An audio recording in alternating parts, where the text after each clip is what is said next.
good enough to find your seats? That'd be a good trip with these. Is the speaker working? Yes. Okay. Chuck can hear me? I can hear you. Okay, you're my test. Make sure. Okay. Rick, can you hear me back there? I didn't ask you. What? Good morning. Good morning. A lot of energy there today. Okay, me, not so much. Welcome to TMG meeting number 257 of TMG, the Mac Group. While we do have the words Macintosh, Mac in our name, we're also an iPhone, an iPad, an iPod, an Apple Watch, Apple TV, Macintosh computer user group. So basically, we're all things Apple. And thank you for coming out today on a snowy, cold morning. So our agenda today, our main presenter is going to be Rick Cartwright. He will be doing a presentation on the iPad Pro. That's the really big, large iPad. And I have to remember not to hold or look at this iPad Pro again because I kept thinking, this would be really neat. He'll also be talking a little bit about the pen technology that's in the iPad Pro, the Apple Pen. Anyway, but I'll leave that to Rick because he knows more about that than I do. While that main presentation is going on, in the other room, we're going to be doing the first or second of what we're calling one-to-one help. And we're inventing this as we go along. It's meant to be an open forum where you can ask questions that require more time than you really can do in the help session at the meeting, the regular business part of the meeting. But also to allow us to do things like check your machine for viruses, maybe give your Mac a little tender loving care to tune it up a little bit, and some other things. We're sort of exploring what's reasonable for us to do in the way of software or hardware maintenance, and what really we don't want to get into. The Apple stores, DNA, MCC down in Cincinnati, they have those expert technicians for doing a lot of the stuff that we shouldn't do. But for some of the things, yeah, we can do it, get you going without having to make an appointment at the Apple store. So we'll be doing that at the same time that Rick is doing the main presentation. With that said, does anybody have any news items they would like to share with the other members?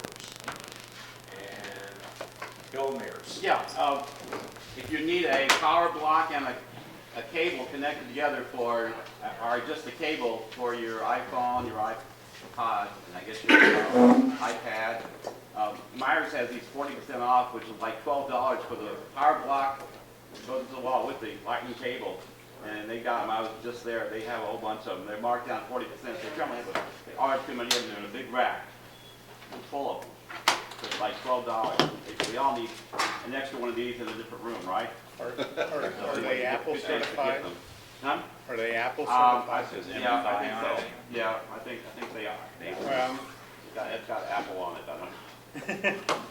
So Okay, far, so- we're good. Say MF5. Yeah, that's Yeah, it. we put a picture on. Now, okay, so Bill said, here, I took a picture of it with my iPhone. Let me airdrop it to you. We weren't able to get that to work. So I said, hand it to me.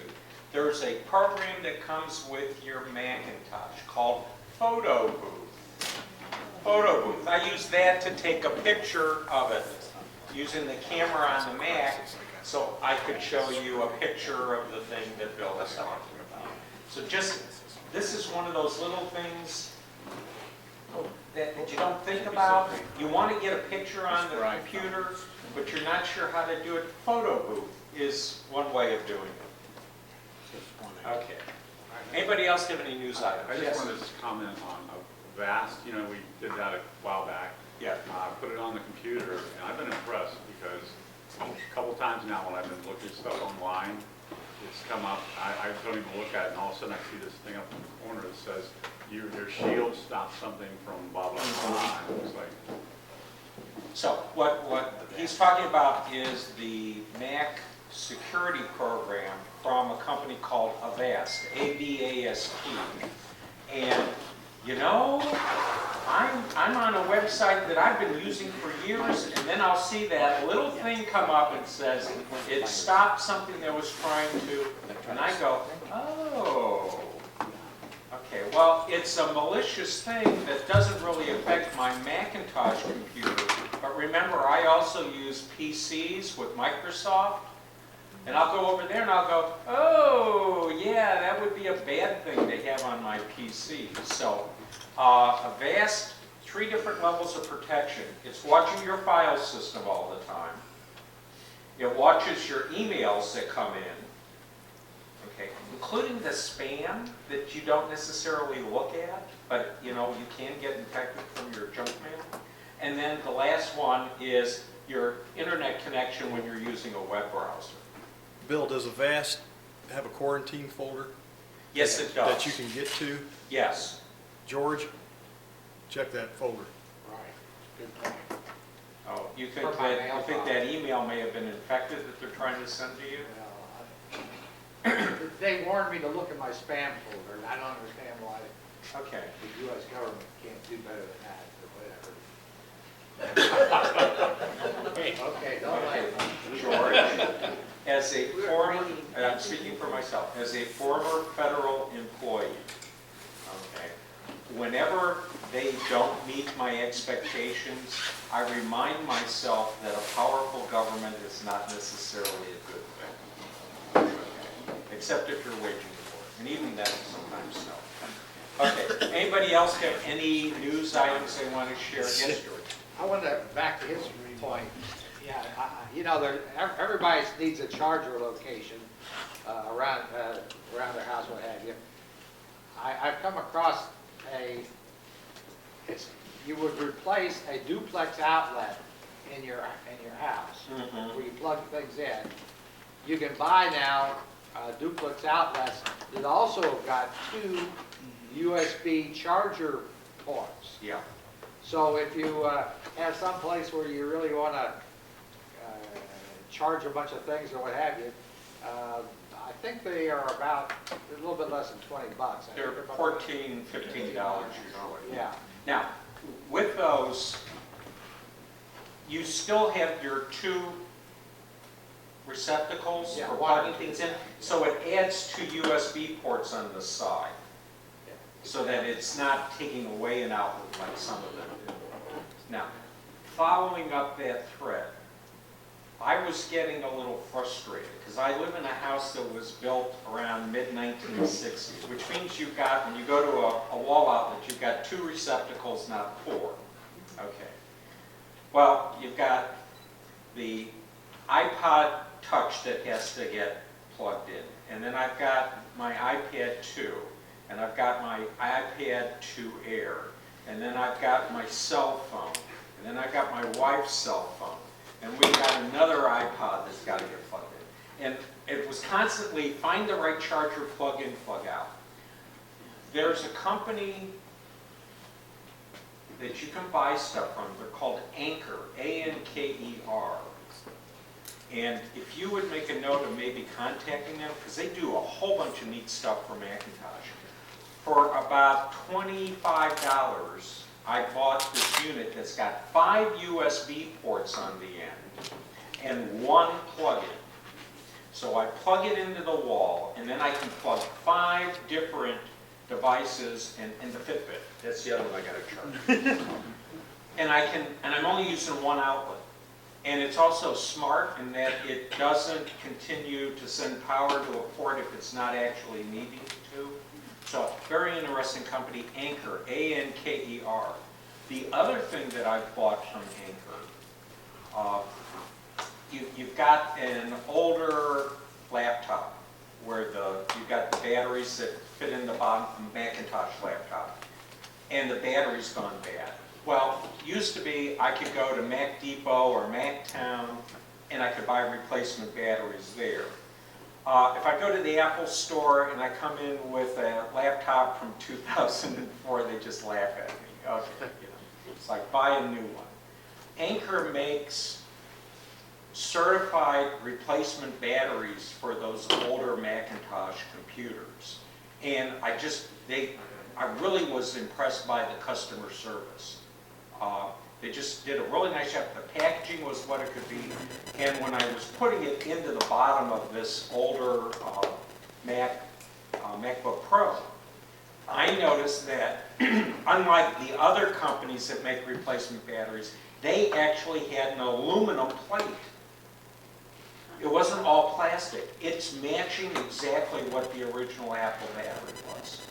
And so that was, and it was at a reasonable price. You know, about $50, I want to say $60 for a replacement battery. So that's about $40 less than you would expect from other outfits. So anyway, so I would just mention that to you. If you've got legacy equipment, you want a replacement battery, you might take a look at the folks Anchor, and they are on the Amazon store. Okay, anybody else have anything they want to share? Going once, going twice? Okay. All right, so I'm going to say we're done with news. Did anybody bring any items in that are for sale? Dan? Oh, yes. Hi, my name's Carl Lewis.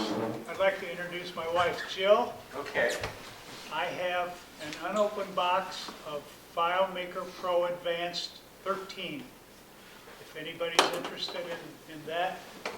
Oh, you got somebody interested? Good. Okay, and your name again, sir? Carl Lewis. Carl Lewis, Ray Ratchford. Okay, At the Ray. break. See Okay, each other. and how about Mark? Mark Georges? Thanks Oh, for bailing me out. You're welcome. He gave me a source for a printer driver for my 2005 scanner. Okay. So thank you for that. Was it ViewScan? Yes. Okay. Yeah. Okay. Are you visiting us or are you a new member? Both. Okay. Mr. Kirtner, I don't have the new member on the sheet. Can you fill it out? Ah, okay. All right. Anything else that we can do for you today? No, thank you. Okay. Now, okay. I didn't know Carl was here. So where we usually start is with the welcome. All right. So at the break, if you have a chance, say hello to Carl Lewis. Okay, Carl, if they want to borrow money, just say no. Okay. And what kind of computer do you have that you're using? I have an iMac i5 2010 processor, 1 terabyte hard Okay. drive, Okay. 21 half inch. And what do you use it to do? Mainly for personal, business, personal FileMaker. I use Okay. FileMaker, AppleScript. I have a lot of, I have a kind of a bad memory, so I write everything down. Sure. And so I have a list. I use FileMaker for video, VCR titles. Okay. I use it for tracking my food log. I'm diabetic. Okay. I use it for sports. We used to have a swimming pool. We used it to make sure. The technical term for what you're doing, you're using FileMaker as your personal information manager, what they call a PIM. Right. And I use FileMaker in 2 ways. You either bring it up on your computer to look at your data, like you have that up there, or you have a source that you want to print it from. So that's the basic premise of FileMaker and the way I've learned to use it. And all my stuff is just input, output, input, output. I input it, and then other people, at their work, they would pull up the data on their computer and look at Yeah. it. Well, I have lists and all the information, and I just print it out. So Paper-based. paper, Yeah. so I do input and output. And you can do both. I mean, you can use it for just looking up data. Yes, ma'am. Okay. Okay, so those, I know there's other FileMaker people in the audience. Let me spot. Yeah, okay, we got one there, we got over there. So, and we got over there. So we got a bunch of, there are some other FileMaker users in the audience. So you might say hello to Carl at the break. Maybe share some information, tips back and forth. Carl, how did you find us? Internet. Okay. I Did you was go to our member- webpage? Pardon me? Did you go to our webpage? Yes. Well, first I Googled it, and then I found, I said, user group, Dayton, Ohio. Okay. I hate to take up your time. I came from the desert. I lived in California. I lived in Palm Desert, actually La Quinta. But I did a study back in February of 2002. I could share with you, not now, but I have it. It's kind of the stuff that I have, but I made it on FileMaker, and I collected the data. And our user group back then this is just like coming back into the same building, different people, same warmth, congeniality, and everything. So I feel at home already. Okay. Good. Yeah, I was saying not the same level. Carl, just a reminder, if they want to borrow money, Well, that's why I came here, to borrow money. okay, the rest of you, if you're talking to Carl and he wants to borrow money, just say no. Yes, ma'am. So I'd like to prove how wonderful the word of mouth is, unless you don't want to keep expanding your group. I would never have known to look on the internet to find a group, first of all. And I was at a class for computers, and one of the gentlemen that was in that class at the library just said, if you have an Apple, this is the place you want to be. And I was so grateful to that. So if you want to do something good for your fellow man, by saying this group is alive and working and here for all the help you need, I'm the best spokesman for that. So I really appreciated Hold that. that thought for a minute. Do we have extra of the index card size handouts about the user group? Okay, so if you decide you want to proselytize, okay. I will. Mr. Kurtner has a bunch of these. If you want to, and it's just easier to be able to hand this to somebody and say, hey, you got an Apple, you want to go talk to these people. And it has our website on it. It's got, who's it got on it? It's got you and me on it. That's pretty bad. Fail. Got the right address? It's got the wrong. They won't get it. They won't get any more? Oh, we got to get new ones done. The email is fine. Oh, this is the old one. I think we got, do we have where it's got .org? TMGDayton.org. Yeah, maybe we'll have to get some new ones printed out. Anyway. Well, I have a bunch printed out and then hand them out. Yeah, I'll be glad to take it. okay. And think of it, the person who founded this group with me, Mark Cobb, he and I would have long conversations about what do people need, what do people want. And we've always tried to use the metaphor of a fountain for this user group. The water is information. Does a fountain keep it to itself? No, it sprays it out. Do people drink every bit of water coming out of the fountain? No. It goes back into the pool, gets recirculated, spread out again. And that's what user groups are supposed to be. Providing information, you can accept or reject the information because it may not be pertinent to you. In some cases you go, oh, that's exactly what I needed to know. That's exactly what I wanted to know about. And that's the purpose of the user group. It's not Bill's Computer Club. I'm not important to this organization. I'm just moderating. Yeah, right. You are the folks that are important. Okay, with that said, Excuse me. yes, Carl, did you use the map function on the webpage to find us, direction-wise? Oh, no, I use my wife. Oh. Enough said. I have one too. Okay, so with that said, did Dan have some things you didn't bring anything to sell this month? Oh, somebody wants to buy a Drobo, yeah. Okay. Anybody interested in a Drobo? It's a network accessible storage device. It's also, you can connect it directly to a computer, multiple hard drives, but it uses a proprietary format, which means that if something goes wrong, you can have trouble recovering data from it. So anyway, think about what you're asking for. $50. Okay. Second gen. Yeah, and so that's USB 2 on the back? The FireWire 800 and USB 2. It's a second generation. It's got Okay. four drive slots. Okay, you said 50? Yeah. 5 volt? Okay, let me think about it. I got to get some more stuff out of the basement. Okay, anybody else have it? Can I help you? Huh? Oh, thank you. See, I have people that have my back. We have a visitor here, so when I did the welcome, I neglected the visitor. Kyle Cartwright.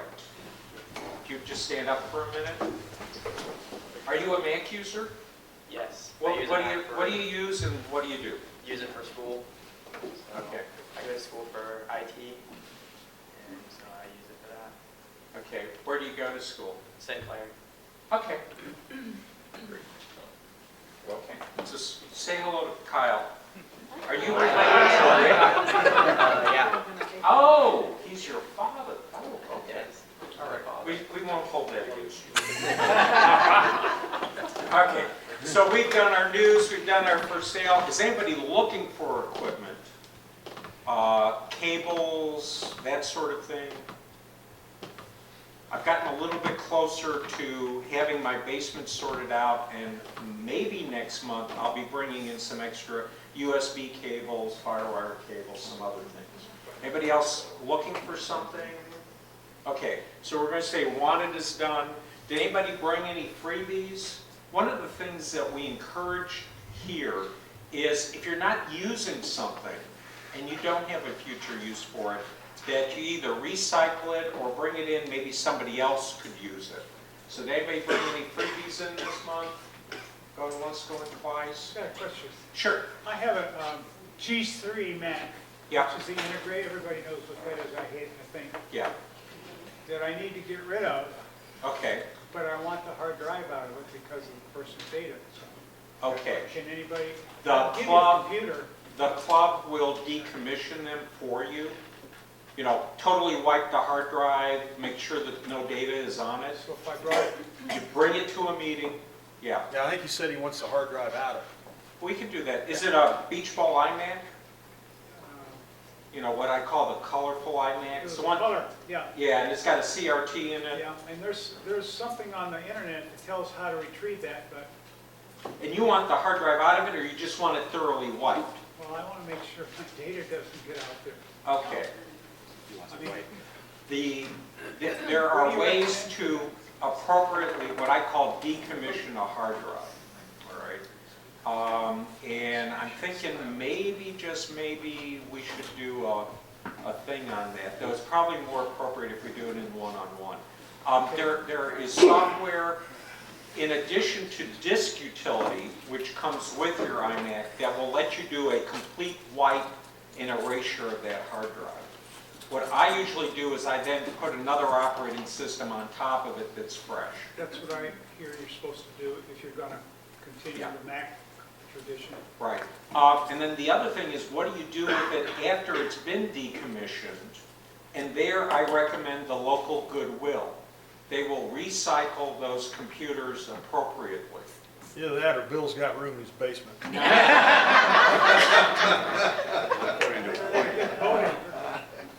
I've decided that 2 Apple IICs, 4 Apple IIes, about 20 other Macintoshes of various confusions, 6. No. I've been cleaning out. I've been cleaning out and recycling appropriately. But, so if you want to bring it to the next meeting, we can do that in the one-on-one user group. Yes, Susan, you had a comment? Bill, I have an iPhone that I'm trying to decide what to do with. It's my mother's, and we have a new iPhone for her. And I went to Verizon, and they would give me, I think, $65 for it, but I looked on Craigslist, and I saw there were, you know, a variety of prices, but they were saying they were locked and unlocked. So I have been trying to figure out if this phone is locked or unlocked. Okay. And, you know, whether I should just go ahead and sell it for the $65 to Verizon and be done with it, or if I should, you know, do something. Okay, I'm going to officially declare we're now in help desk. iPhone users. that I've got What version tomorrow. iPhone is it? It's a 5. Okay. And who's the vendor? Is it, which carrier? Verizon. It was through Verizon. Who are you pointing at? Brad. I'm just looking for a 5. There you You're go. looking for a 5 for Verizon? I think we found you a buyer. I'll talk to you later. Okay, great, thank you. If I remember correctly, Verizon does not have SIM cards that you can pop out of the phone. Yes, it is. They do? Fives have The SIM 5 and the cards. 6. Okay. Fives have SIM cards. Okay. All right. Brad? Susan? Susan, Brad's up here with the hat. Okay, great. Okay. Okay. Brad Norman. He's retired, so be gentle with him. They've been working him hard. Okay. Anybody else that has anything? We're officially in help desk. Yes, Judy. Okay, we have been fighting over CPAP use on an international flight. Okay, well, that's beginning to get worked out. It's Okay. had me in tears. But anyway, then I got to thinking, we're talking a 14-hour flight. And I know our son, or our grandson's going to run out of power on his iTouch. Okay. I know Larry will run out of power on his iPad. Okay. I'll probably run out of power on my iPhone. Okay. Okay, we had bought power packs. They're small things. Are we going to have to fight the airline on that? Anybody know? Okay. Do we have any international travelers that can, okay, Rick, would you comment on that? I do this a lot. And I'm Okay. going next week going to Dubai, so I know how to do. You get, if you're not in a class that has this power, you get one Rick, of can these. you, Okay, speak up. This is, do we have a mic we can give them? Well, No. nobody talk ever loud. uses it. Okay. so when I take international travel, I take batteries like this one. I can charge my phone like, this is by Anchor also. They make great chargers, they're cheap. You can buy this for like $20. And I can charge my phone 3 times at least on this charger. So that's what I carry when I'm traveling international. I got 3 of these. I just put them down in my bag, and I take them, and I can run a week without being at a plug. So that's what Who's I the do. manufacturer? Anchor. Okay. And I got this on Amazon for $25. Okay. Okay, we've got one like that, plus we have 6 little ones. Yeah, you probably want big ones. 'cause the Well, little ones you okay, don't but have. I mean, my problem is, am I going to get on the darn plane? Yeah, I will. you will. So the airlines aren't being concerned. I saw something They the don't other want day you about, putting this in your check-on bag. Yeah. They don't want Yeah, underneath okay. the plane. They want this in your check-on, Right. carry-on bag. So carry your carry-on bag. I took this to the airport last week. No problem. No problem. I've never had a problem with it going through the bag. Worst case, if you put it in your carry-on, they're going to sort your bag and tell you to put it in your And what? carry-on. They want you to carry this with you. Yeah, They don't have it. yeah, Don't oh, pack it. yeah. Check it. I'm just, with the trouble we've had with the CPAP, Okay. I don't trust anybody. I never have a problem with it. I travel internationally all the time and never have problems. Okay, Okay. what Now, kind of battery question pack is, about the CPAP.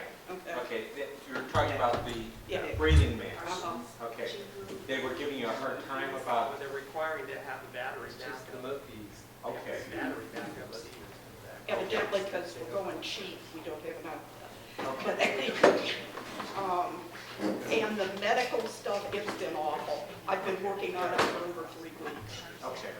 But anyway, they said something about the battery Yeah. has to be FAA approved. Okay, I can't find anything that gives a list of what's FAA approved. The battery doesn't say it. It's just been awful. Okay. Okay. Is it a lithium battery or? Yes, I am lithium. Okay.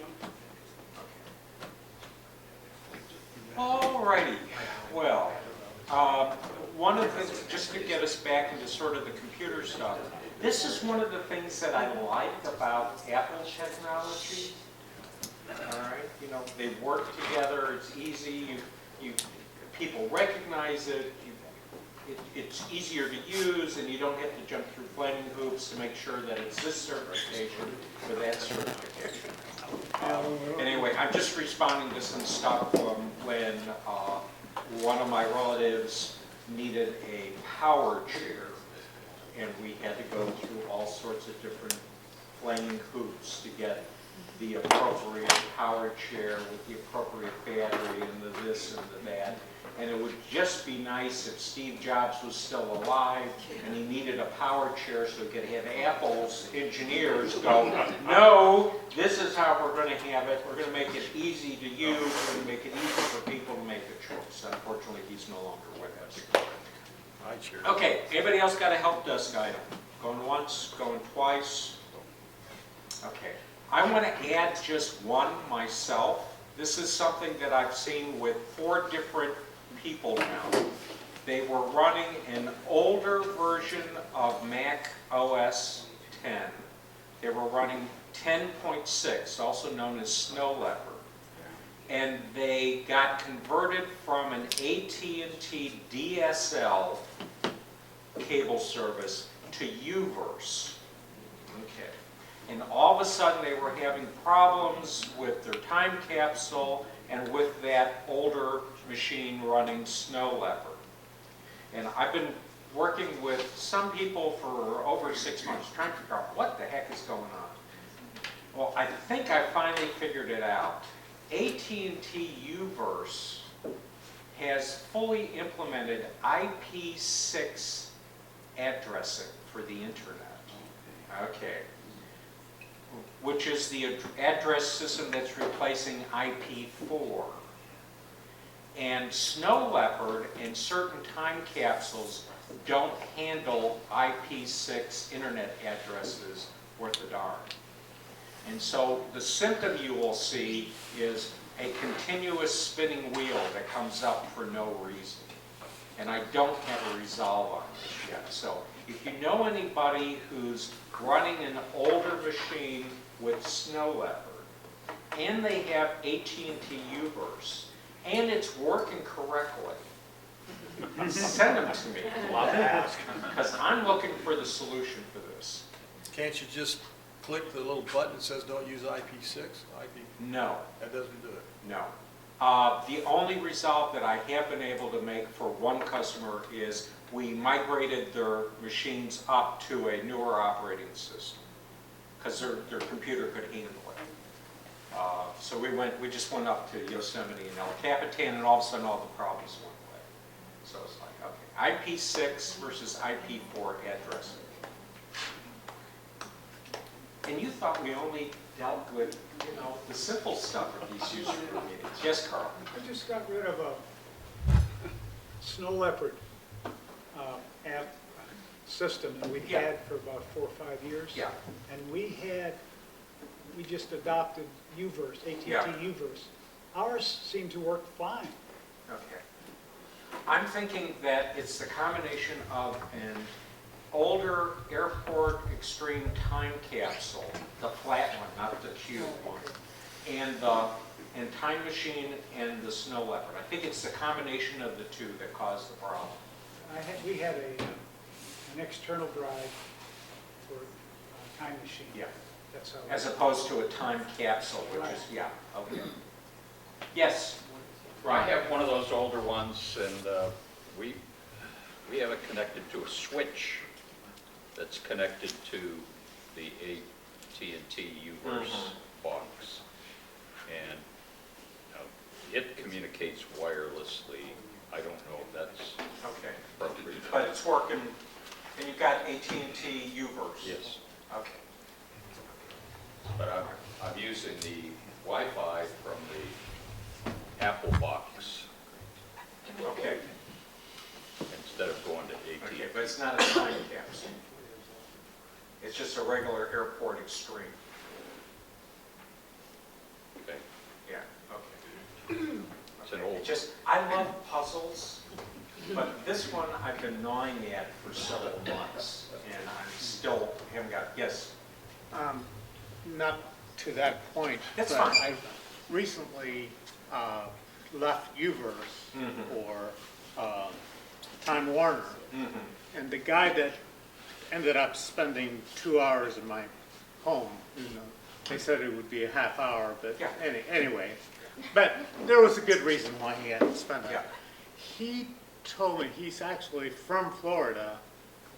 He was recently moved up here to work in this area because I guess Time Warner is really doubling down on a new network that they're going to turn on here in about 2 or 3 months. Whereas if you have a 15 down, you're actually going to have 150 down. Yeah. If you have 50 down, you're going to have 500 down, and so on. And I asked him, why are they doing this? He says, because Google's eating their lunch. There are cities like, he mentioned Austin, Texas, where it was a Time Warner town, and now it's a Google town. Everybody's gone to Google because Google is offering I think he mentioned 1 gig down for less money. Yeah. So I thought that was very using interesting. fiber. What most people don't realize is that in North America, our internet speeds are abysmal compared to what you get as a low-cost standard service in Europe. I have some relatives in Norway that are up where they herd reindeer. I mean, they're up in nowhere. All right, so, just think of this hut, out in the tundra with some reindeer running around. And there's like nothing else up there. I mean, it makes Alaska look urban. All right? And Aunt Helga has 150 megabit downlink, and she's got 30 megabit uplink. Okay, so that's like 100 times faster than what I've got here in civilization. Okay, and that's not even the fastest that's available up there. So we have, unfortunately, our government to blame. During the Clinton administration, the various telephone companies and cable companies, there was this big push to put out fiber, and the Senate, in their wisdom, decided that they would give them some tax incentives, et cetera, if they did this, to really push true broadband throughout North America. The Canadian government was doing the same thing. And then they decided that there just wasn't the demand for it. They didn't want to spend the money. And the Senate let them go on it. They didn't call them on it. So hopefully someday, because of competition from companies like Google and municipalities that are putting in their own internet and their own Wi-Fi, we may see European speeds someday. So anyway, just to be aware. And, okay, that's good. 2 other things I just want to add real quick. There's a new version of Java that just came out today, so if you still have Java installed on your Macintoshes, you might want to go to your control panels and have Java do an update. And I'm so surprised Flash has an update. It just came up. Weekly update. I'm going to just click on that and get it out of the way. So Flash technology, which is going away, and Java technology, which is not going away, they both have updates. Anybody else? Once, twice? Everybody said what they needed to say? Because then I'm going to say, let's take do our raffle, and then take a short break, and then we'll get Rick up here to do his presentation.